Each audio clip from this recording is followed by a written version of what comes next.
Greetings, comrades. I come with good news.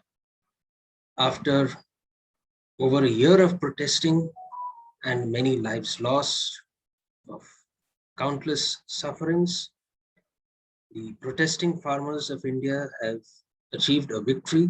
They have made the Narendra Modi government concede.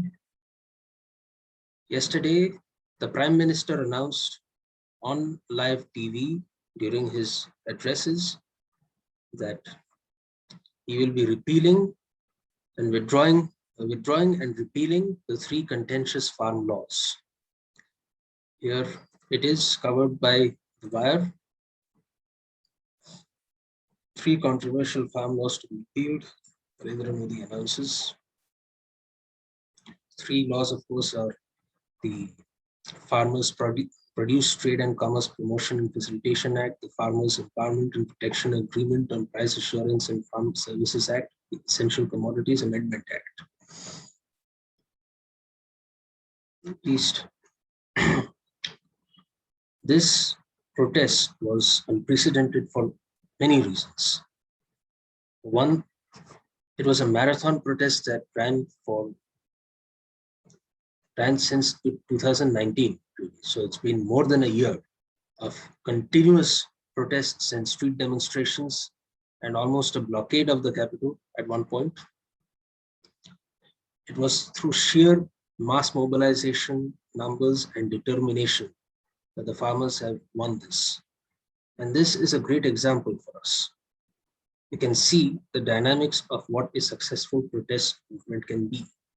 We can see what it actually takes to bend this government that is completely intransigent and arrogant, that does not listen, that feels that its absolute majority in parliament entitles it to do whatever it pleases. The farmers have shattered this image. They have broken Narendra Modi's image of a strongman leader. For that, we must all be thankful. The workers, the minorities, and every other oppressed group in India can now take inspiration from the success of the farmers and ride this momentum. There are many reasons why we can consider this a game changer. Not only was this a case of a protest succeeding in its immediate goals, that it succeeded against a government with so much of a parliamentary authority and such brazenness, such immense organized power and the ability to terrorize, that it succeeded against a government like this is indeed inspirational. Now, of course, the Prime Minister claims in his speech that he had done everything possible. He did nothing of the sort. He did not even sit with the farmers. He wasn't willing to listen to them on the very core issues of the minimum support price, which actually began these mobilization of the farmers. This was something building up. It did not just happen in one day. We must remember this.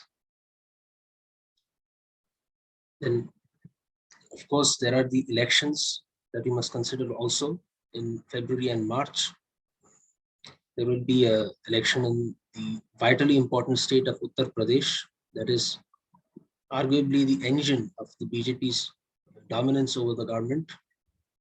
Here, if the BJP loses, if a major defeat is suffered by them, it is quite likely that they may lose power in 2024 during the parliamentary elections. We don't know this yet. It's still speculative. And we don't even know if the Prime Minister will keep his word in the statement that he'll withdraw the bills. There is, of course, going to be a lot of pressure on his government from the lobbyists, from monopoly agrarian traders and the corporations who would have benefited from these laws. So we'll have to see. And of course, the farmers are aware of this.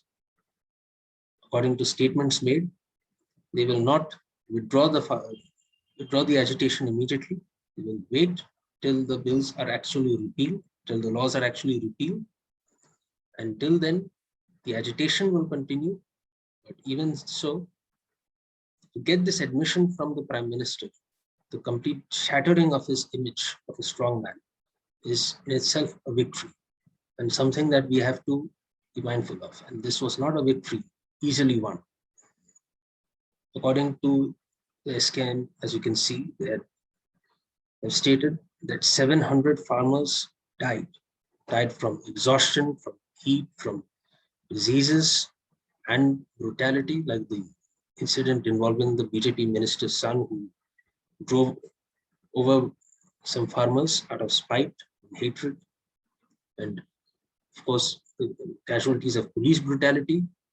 All of these added, almost 700 farmers died from because of the government's intransigence, because of their arrogance.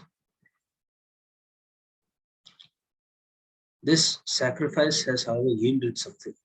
So these deaths were not in vain. But it remains to be seen if the government will even compensate the farmers. So yes, this is a rare good news, and certainly something that we can build on. On the other side of the spectrum were the labor codes.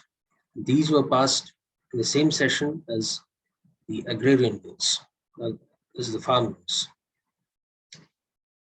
On the one hand, we are seeing the united militant protest by farmers succeeding. On the other hand, we are seeing almost nothing of any comparable magnitude from trade unions and the representative of the workers. So while the farm laws are being repealed, the labor code is still intact. Next, perhaps, major focus of agitation would be the labor codes. We'll have to see how things pan out. One thing is clear: the momentum is against the government. The momentum is with the people now, and it is an advantage that we need to push. Al Salam.